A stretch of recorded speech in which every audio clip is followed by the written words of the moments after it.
Hello friends, നമസ്കാരം. ഇന്ന് S I പിസുമായിട്ട് ബന്ധപ്പെട്ട് നമ്മൾ ശ്രദ്ധിക്കേണ്ട 12 കാര്യങ്ങളാണ് ചർച്ച ചെയ്യുന്നത്. സാധാരണയായി നമ്മൾ മ്യൂച്വൽ ഫണ്ട്സിലാണല്ലോ SIP ചെയ്യാറുള്ളത്. ആദ്യമായിട്ട് ശ്രദ്ധിക്കേണ്ടത് കറക്റ്റായിട്ടുള്ള മ്യൂച്വൽ ഫണ്ട് തിരഞ്ഞെടുക്കുക എന്നുള്ളതാണ്. നമ്മളുടെ റിസ്ക് പ്രൊഫൈൽ പരിഗണിക്കണം, ഫണ്ടിൻ്റെ ടൈപ്പ് നോക്കണം. പലതരത്തിലുള്ള ഫണ്ടുകളുണ്ട്, ഇക്വിറ്റി ഉണ്ട്, ഡെറ്റ് ഫണ്ടുകളുണ്ട്, ഹൈബ്രിഡ്സ് ഉണ്ട്. ഇത് ശ്രദ്ധിക്കണം.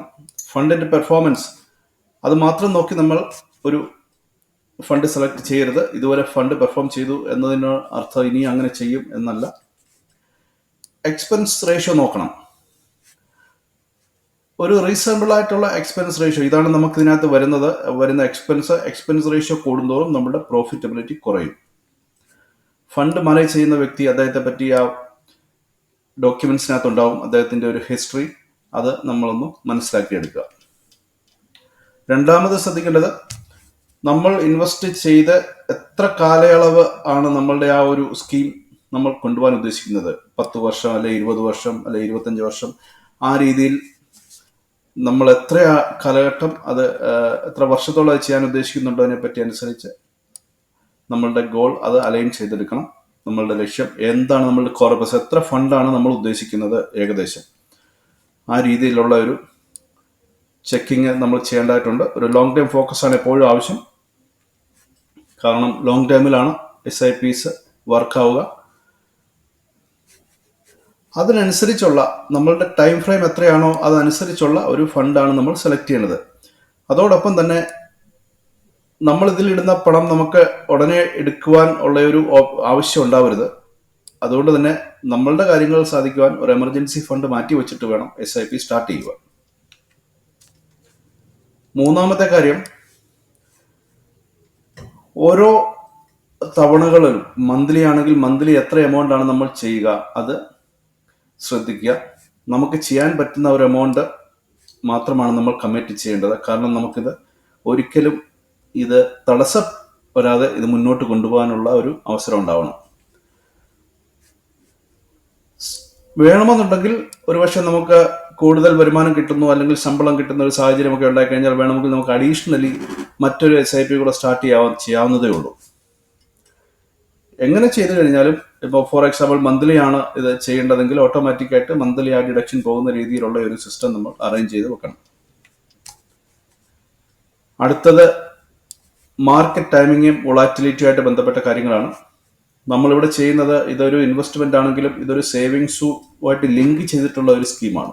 ഓരോ മാസവും നമ്മൾ പണം ഇൻവെസ്റ്റ് ചെയ്യുന്നതുകൊണ്ട് തന്നെ ഓട്ടോമാറ്റിക് ആയിട്ടുള്ള ഒരു സേവിങ്സും അവിടെ നടക്കുന്നുണ്ട്. അതുകൊണ്ടാണ് ഈ ഫണ്ടുകൾ, SIPയിലുള്ള ഫണ്ടുകൾ പെർഫോം ചെയ്യാനുള്ള പ്രധാനപ്പെട്ട കാരണം. ആവറേജ് ആണ് നമുക്ക് കിട്ടുക. കാരണം ഫണ്ട് പെർഫോം ചെയ്യുന്നതനുസരിച്ച്, അതായത് അസറ്റ് മൂവ് ചെയ്യുന്നതനുസരിച്ച് നമുക്കൊരു ആവറേജ് പെർഫോമൻസ് ആണ് SIPക്ക് സാധാരണഗതിയിൽ ഉണ്ടാവാറുള്ളത്. അതുകൊണ്ട് തന്നെ മാർക്കറ്റിന്റെ ഒരു ടൈമിംഗ് നോക്കി നമ്മൾ ഇൻവെസ്റ്റ് ചെയ്യാൻ നിൽക്കരുത്. ഓട്ടോമാറ്റിക് ആയിട്ട് തന്നെ ഇത് നടക്കണം. സിസ്റ്റമാറ്റിക് ഇൻവെസ്റ്റ്മെന്റ് പ്ലാൻ എന്ന് പറയുന്നതിനകത്ത് കീ വേർഡ് സിസ്റ്റമാറ്റിക് ആണ്. അവിടെ നമ്മൾ മാർക്കറ്റിന്റെ ടൈം നോക്കുക. അതായത് മാർക്കറ്റ് താഴേക്കാണെങ്കിൽ ഇൻവെസ്റ്റ് ചെയ്യാം, അല്ലെ മുകളിലുണ്ടെങ്കിൽ ഇൻവെസ്റ്റ് ചെയ്യാതിരിക്കാം എന്നുള്ള രീതിയിൽ ഉള്ള ഒരു തീരുമാനം നമ്മൾ എടുക്കരുത്. നമ്മൾ ആ ഡേറ്റിന് തന്നെ ഇത് നടന്നിരിക്കണം. അതാണ് SIPയുടെ പവർ.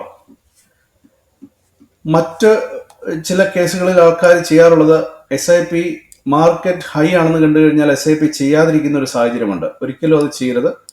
SIP തെറ്റും. കാരണം ഒരുപക്ഷെ ഹൈ ആണെന്ന് നമുക്ക് തോന്നിക്കഴിഞ്ഞാൽ പിന്നെ അത് വീണ്ടും ഒരു ഹൈയിലോട്ടായിരിക്കാം പോകുന്നത്. മറിച്ച് ഒരുപക്ഷെ താഴോട്ട് വരുമ്പോൾ നമുക്ക് ഇവിടെ ഇൻവെസ്റ്റ് ചെയ്യാൻ പറ്റാത്ത സാഹചര്യം വന്നേക്കാം. അതുകൊണ്ട് ആ ഒരു അവസരം നമുക്ക് നഷ്ടപ്പെടും. ആ സിസ്റ്റം അനുസരിച്ച് നമ്മൾ എപ്പോഴാണ് കമ്മിറ്റ് ചെയ്തിരിക്കുന്നത് ആ സമയത്ത് തന്നെ മാർക്കറ്റ് ടൈമിങ് നോക്കാതെ തന്നെ, വൊളാറ്റിലിറ്റി നോക്കാതെ തന്നെ ഇൻവെസ്റ്റ് ചെയ്തിരിക്കണം.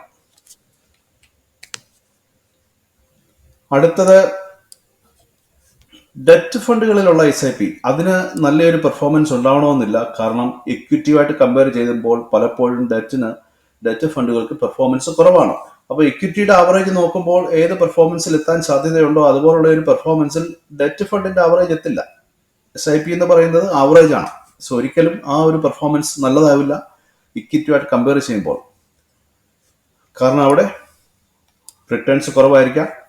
ഇൻഫ്ലേഷൻ്റെ ഒരു റിസ്ക് ഉണ്ട്. കാരണം റിട്ടേൺസ് കുറവാകുമ്പോൾ ഇൻഫ്ലേഷനെ മറികടക്കാൻ പറ്റുന്ന രീതിയിലുള്ള ഒരു പെർഫോമൻസ് അവിടെ നമ്മുടെ ഫണ്ട് പെർഫോം ചെയ്യണമെന്നില്ല. അടുത്തത് SIPs എന്ന് പറയുമ്പോൾ അതൊരു എപ്പോഴും ലാഭം മാത്രം തരുന്ന ഒരു സിസ്റ്റമാണ് നമ്മൾ കരുതരുത്. നഷ്ടവും സംഭവിക്കാനുള്ള സാധ്യതയുണ്ട്, നമ്മളത് കരുതിയിരിക്കണം. മാർക്കറ്റ് സൈക്കിൾസ്, മാർക്കറ്റ്സിൽ അപ്പ് ആൻഡ് ഡൗൺ വരുന്ന സാഹചര്യങ്ങളിലൊക്കെ നമ്മൾ ഇൻവെസ്റ്റ് ചെയ്തുകൊണ്ടേ ഇരുന്ന് കഴിഞ്ഞാൽ നമുക്ക് എൻഡ് ഓഫ് ദ ആ പീരീഡ് കിട്ടുന്നത് ഒരു ആവറേജ് റിട്ടേൺസ് ആണ്.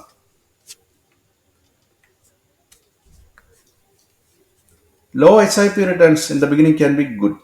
നമ്മളൊരു സ്കീമിൽ ചേരുമ്പോൾ ഒരുപക്ഷെ ആദ്യത്തെ ഒരു 5-8 മാസങ്ങളോളം അത് നല്ല രീതിയിൽ പെർഫോം ചെയ്തില്ല എങ്കിൽ അതിനർത്ഥം നമ്മൾ അവിടെയൊക്കെ ഒരു ആവറേജ് പ്രൈസിൽ നമ്മൾ ഇൻവെസ്റ്റ്മെന്റ് നടക്കുന്നുണ്ട്.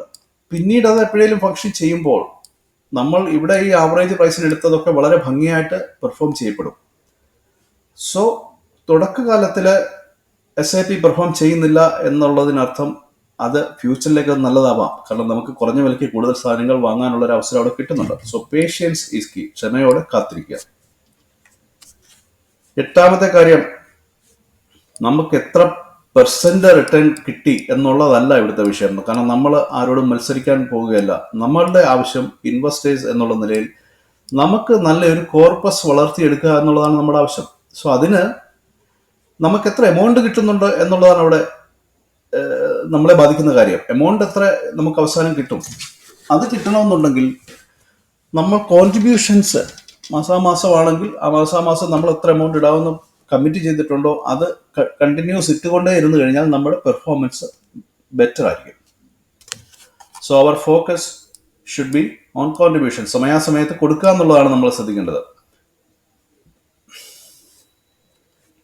കാരണം നമുക്ക് കൺട്രോൾ ചെയ്യാൻ പറ്റുന്നത് നമ്മുടെ ഇൻവെസ്റ്റ്മെന്റിനെ മാത്രമാണ്. ഈ ഫണ്ട് എത്ര പെർഫോം ചെയ്യും എന്നുള്ളത് നമ്മുടെ കയ്യിലല്ല, മറിച്ച് നമുക്ക് ഇതിനകത്ത് എത്ര കോൺട്രിബ്യൂട്ട് ചെയ്യാൻ പറ്റും എന്നുള്ളത് നമ്മുടെ കയ്യിലാണ്. കാരണം നമ്മുടെ കയ്യിലാണല്ലോ ഫണ്ട് ഇരിക്കുന്നത്. സോ നമുക്ക് കൺട്രോൾ ചെയ്യാൻ പറ്റുന്ന കാര്യം നമ്മൾ കൺട്രോൾ ചെയ്യുക, കൺട്രോൾ ചെയ്യാൻ പറ്റാത്ത കാര്യം നമ്മൾ ശ്രദ്ധിക്കേണ്ട. ഇതിന്റെ ഒരു കൺസെപ്റ്റ്, SIPയുടെ കൺസെപ്റ്റ് ഒരു ദീർഘകാലാടിസ്ഥാനത്തിൽ അസറ്റ് ബിൽഡ് ചെയ്യുക എന്നുള്ളതാണ്. 9ാമത്തെ കാര്യം ടാക്സുമായിട്ട് ബന്ധപ്പെട്ട കാര്യങ്ങളാണ്. ക്യാപിറ്റൽ ഗെയിൻസ് ടാക്സ് ഉണ്ട്. അത് ആ ഒരു ടൈം പീരീഡ് നോക്കിയിട്ട് മാത്രം നമ്മൾ റെഡീം ചെയ്യുക. ടാക്സ് എഫിഷ്യൻ്റ് ആയിട്ടുള്ള ഫണ്ടുകൾ കൊണ്ട് ഇക്വിറ്റി ലിങ്ക്ഡ് സേവിംഗ് സ്കീം പോലെയുള്ളവ അവിടെ റിട്ടേൺ റിസർവേഷൻ കുറവായിരിക്കാം, പക്ഷേ നമുക്ക് ഒരു നിശ്ചിത എമൗണ്ട് വരെ ടാക്സ് കൊടുക്കണ്ട. 10ാമത്തെ കാര്യം നമ്മളത് ട്രാക്ക് ചെയ്യുന്ന കാര്യമാണ്.